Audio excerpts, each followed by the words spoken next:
तो इस क्वेश्चन में जो है हमें लाइन ए बी की बियरिंग दी गई है और हमें कैलकुलेट करनी है बाकी सारे लाइंस की बियरिंग। तो इस क्वेश्चन का सिंपल मतलब यही होता है कि ए बी की बियरिंग तो हमें दी है, बाकी बची लाइन जैसे B C, C D, E D और ई ए, ये सभी जो लाइंस है इनकी भी बियरिंग कैलकुलेट करो। तो सबसे पहले हमें यहाँ पे कैलकुलेट करने वाले bearing of line B C. तो देखो bearing of line B C जो है, कुछ स्टूडेंट्स को यहाँ पे फॉर्मेटिंग में थोड़ा कंफ्यूजन होगा, आई नो, कि यहाँ पे जो बोला है bearing of line A B, तो उसकी ये जो वैल्यू देख सकते हैं 221 डिग्री, तो ये वाली है। और बियरिंग इसी का यूज करके जो है हमें bearing of line B C calculate करनी है। और इसमें जो है सबसे पहले हमें क्या करना है, bearing of line A B जो है उसमें हमें ऐड करना है थीटा बी। तो यहाँ पे जो है सॉरी एंगल बी जो है वो ऐड करना है। तो उसका क्या है, 114 डिग्री 55 मिनट और 40 सेकंड। तो ये बस उसमें से ऐड करना है। और अगर ये वैल्यू जो है वो 180 डिग्री से ज्यादा आती है, जैसे फॉर एग्जांपल 181 डिग्री, 190 डिग्री, तो उसे हमें माइनस करना है 180 में से। मान लो हमारी वैल्यू किसी कारण से 180 डिग्री से कम आ रही है, लेस देन 180 आ रही है, जिससे 170 आ रही है। फाइनल आंसर की बात कर रहा हूं मैं यहाँ पे। तो उसे हमें 180 से माइनस करने की कोई जरूरत नहीं होती। लेकिन अगर वो वैल्यू 180 से ग्रेटर आती है, जो हमारी ये आंसर की वैल्यू होगी, तो हमें उस केस में उसे 180 से माइनस करना पड़ेगा। तो ये बेसिक था इस क्वेश्चन को अंडरस्टैंड करने के लिए। तो यहाँ पे मैं अब डिप्लोमा का कैलकुलेटर यूज कर रहा हूँ ताकि अच्छे से समझ में आए। तो पहले हमें एंगल ए जो है सॉरी एंगल बी, उसकी वैल्यू क्या है 114 डिग्री। तो उसे हमें ऐड करना है 221 डिग्री में, कि जो line bearing of line A B जो है उसमें से उसे हमें ऐड कर देना है। तो कैसे करेंगे, 221 यहाँ पे डिग्री का साइन, 18 मिनट, ये अभी मिनट के लिए कोई सेपरेट साइन नहीं, ये यूज करना है। कैलकुलेटर ऑटोमेटिकली उसे समझ लेता है कि दूसरा वाला मिनट होता है और तीसरा वाला सेकंड होता है। माइनस सॉरी यहाँ पे हमें प्लस करना है 114 डिग्री 55 मिनट और 40 सेकंड। तो इसे जब हम ऐड करेंगे, इक्वल टू दबाएंगे, मिक्सचर करना सभी के ऊपर ये जो सिंबल ये अप्लाई है, तो ये कुछ हमें आंसर देगा, जो कि अभी इसकी वैल्यू ऑब्वियसली हमें 336 जो है 180 से ग्रेटर है। तो इस केस में हमें क्या करना है, ये आंसर ऐसे ही लिख लेना है। उसके बाद उसे 180 से हमें माइनस करना पड़ेगा 180 डिग्री से, सिंस से ग्रेटर देन 180 है, तो हम इसे आंसर माइनस 180 डिग्री कर देना है सिर्फ। बाकी 0 मिनट 0 सेकंड नहीं भी किया तो भी चलता है। इक्वल टू, अभी ये जो आंसर आएगा 156 डिग्री, तो ये हमारी होगी बियरिंग ऑफ लाइन बीसी। तो ये हमें बियरिंग ऑफ लाइन बीसी तो मिल गई। तो हमें अभी बियरिंग ऑफ लाइन बीसी के लिए हमने क्या यूज किया था, एंगल बी, जिससे कि हमें बीसी की बियरिंग पता चल गई। वैसे ही हमें एंगल सी यूज करना है और उसे ऐड करना है बीसी की वैल्यू में, ताकि हमें bearing of line C D मिल जाए। तो देखो अगर कई बार 180 की जगह हमारा आंसर लेट से 170 आ जाता, जैसे अगर मान लो इस केस में आ जाता, तो हमें उसे 180 से माइनस करने की जरूरत नहीं पड़ती। जैसे अभी यहाँ पे जो है कई बार लेट से ये वाला एग्जांपल लाइन डी में तो ऐसे ये 180 से कम ही आया, तो उस केस में हमें ऐड करना था। तो वो भी हम देखेंगे कि ये करना क्या है बेसिकली। तो यहाँ पे एंगल सी की वैल्यू हमें देखनी पड़ेगी, क्योंकि हमें सी डी अभी कैलकुलेट करना है। तो सी डी के लिए फर्स्ट लेटर क्या आता है, सी आता है। तो इसलिए हमें एंगल सी देखना है, कितना है 94 डिग्री 38 मिनट 50 सेकंड। तो बस वही हमें उसमें ऐड कर देना है। तो यहाँ पे हमारा जो आंसर आया, बस क्या करना है, ये आंसर को प्लस कर देना है। इससे हमारा काम थोड़ा सा फटाफट हो जाता है। 98 डिग्री 38 मिनट और 50 सेकंड। जब वो एंटर दबाएंगे तो हमारा कुछ आंसर आएगा।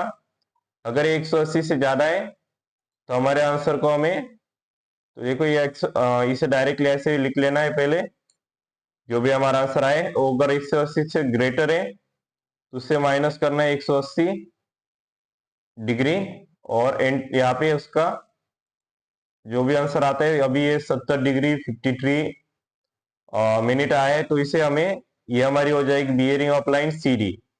तो अभी हमें सी डी की लाइन मिल गई, bearing of line C D मिल गई। अब हमें डी की कैलकुलेट करनी है, तो डी की कैलकुलेट करने के लिए क्या लगेगा, ऑब्वियसली एंगल डी लगेगा, क्योंकि डी है तो पहला लेटर कौन सा हो जाता है, डी। ई के लिए वैसे ही पहला लेटर क्या हो जाएगा, एंगल ई। तो डी क्या है हमारा 129 डिग्री 40 मिनट 40 सेकंड। तो बस वही उसमें ऐड कर देना है, तो जो हमारा आंसर आए बस उसी में हमें ऐड करना है 129 डिग्री 40 मिनट 40 सेकंड, और इक्वल टू दबा देना है बस। तो हमारा आंसर यहाँ पे आता है 200 डिग्री 33 मिनट 50 सेकंड, जो कि 180 से ऑब्वियसली ज्यादा है। तो हमें आंसर में से बस 180 माइनस कर देना है, और जो आंसर आता है उसे लिख लेना है। तो जो आंसर यहाँ पे 180 से माइनस करने के बाद आएगा वो रहेगा हमारा बियरिंग ऑफ लाइन डीई। तो हमें अब बियरिंग ऑफ लाइन डी अभी मिल गई है। अब bearing of line E calculate करने के लिए हमें बियरिंग ऑफ लाइन डी में से एंगल ई ऐड करना पड़ेगा। तो एंगल ई क्या है हमारा, यहाँ पे एंगल ई हमारा होता है 112 डिग्री 54 मिनट 30 सेकंड। तो बस वही हमें यहाँ पे ऐड करना है। तो हमारा जो आंसर है उसमें एंगल ई ऐड करना है 112 डिग्री 54 मिनट और 30 सेकंड। तो यहाँ पे प्रॉपरली सारी वैल्यू डालनी है और इसको इक्वल टू कर देना है। तो अभी ये हमारा आंसर जो है 180 डिग्री से कम आया है, 113 180 से ऑब्वियसली कम होता है। तो इस केस में हमें क्या करना है, तो अगर हमारा आंसर, इसे मैं पहले बता देता हूं, तो याद रखना कि अगर हमारा आंसर ग्रेटर देन 180 आता है, मतलब 180 से ज्यादा, लेट्स से 190 हमारा आंसर आता है, तो उसे उस केस में उसे 180 से माइनस करना होता है। उसी की जगह अगर हमारा आंसर 180 से कम आता है, फॉर एग्जांपल 150 150 अगर हमारा आंसर आता है, तो उस केस में उसे 180 से प्लस करना होता है। हमें 180 उसमें ऐड करना पड़ता है। 180 क्या, डिग्री। तो आई होप इससे समझ गए होगे कि ये कैसे होता है। फिर भी अगर कोई प्रॉब्लम है तो कमेंट कर सकते हो, मैं रिप्लाई करने की पूरी कोशिश करूंगा। तो अभी हमें इसके अंदर जो है 180 ऐड करना पड़ेगा। तो आंसर जो हमारा आएगा, आंसर बस यहाँ पे आंसर दबाओगे और प्लस 180 डिग्री एंटर। तो हमारा आंसर आता है 313 डिग्री 28 मिनट 20 सेकंड। ये हमारा हो गया angle of EA, sorry bearing of line EA का हमारा एंगल ये हो जाता है। अभी इंपॉर्टेंट चीज आती है कि जो बहुत इंपॉर्टेंट है वो एक चेक अप्लाई करना। तो चेक अप्लाई करने से क्या होगा कि हमें पता चलेगा कि हमारा आंसर सही है या फिर हमारा आंसर गलत है। तो देखो चेक अप्लाई करने के लिए क्या है, अगर मान लो हमें angle bearing of line A B अगर नहीं दी होती और उसे हमें कैलकुलेट करना होता, तो हम इसमें क्या करते, एंगल ऑफ लाइन ईए में हम, सॉरी बियरिंग ऑफ लाइन ईए में हम क्या ऐड करते हैं, एंगल ए, ताकि हमें bearing of line A B मिल जाए। तो बस वही करना है, जो एंगल ए है यहाँ पे 87 डिग्री 50 मिनट 20 सेकंड, बस उसे ऐड कर लेना है। और फिर देखना है कि अगर 180 से ज्यादा आता है तो उसे माइनस करना है। तो हमारा यहाँ पे जो भी आंसर ईए का जो भी आंसर आया उसमें एंगल ए ऐड करना है बियरिंग ऑफ लाइन ईए में 87 डिग्री 50 मिनट और यहाँ पे क्या है 20 सेकंड। तो एक बार इसे चेक कर लेना कि ये प्रॉपरली यही जो वैल्यूज है, क्योंकि जब वो आंसर में जब डालते हैं तो उसका क्या होता है कि वही मिस्टेक आगे कैरी फॉरवर्ड हो जाती है। तो हमारा यहाँ पे जो आंसर आया वो 180 से ज्यादा है, तो हम क्या करेंगे, आंसर में से 180 माइनस कर देंगे, -180 डिग्री, तो कई बार स्टूडेंट डिग्री का साइन देना भूल जाते हैं, तो एक बार खुद भी अपने कैलकुलेटर पे डाल के देखना कि अगर डिग्री का साइन 180 में भूल गए तो आंसर वो कहाँ चला जाता है। हालांकि वो समझ में भी आता है कि हमारा आंसर गलत है, वो भी मैं बताऊंगा कैसे। तो हमारा अभी आंसर आया 221 डिग्री 18 मिनट 40 सेकंड। तो देखते हैं कि हमें जो bearing of line A B जो गिवन थी क्या वो यही है। तो देखते हैं हमारा जो आंसर आया है उसे मैच करके देखते हैं। 221 डिग्री बराबर 18 मिनट बराबर 40 सेकंड बराबर। तो जहां से हमने शुरुआत की थी वहीं पे हमने इसे खत्म किया। इससे हमें क्या पता चलता है कि हमारा जो चेक है bearing of line A B वो बराबर आई है, यानी कि हैंड्स ओके। तो चेक ओके है हमारा। और हाँ, चेक अप्लाई करना भी इंपॉर्टेंट होता है, उसको भी 1 मार्क्स होता है, देख सकते हो। तो सभी को लगभग 1-1 मार्क्स होता है और चेक को भी 1 मार्क्स ही होता है। जैसे ए बी को 1 मार्क्स हो गया, बी सी को 1 मार्क्स हो गया, तो ये ऐसे ही चलता है। और हाँ, जाने से पहले चैनल को सब्सक्राइब, वीडियो को लाइक और शेयर जरूर कर देना।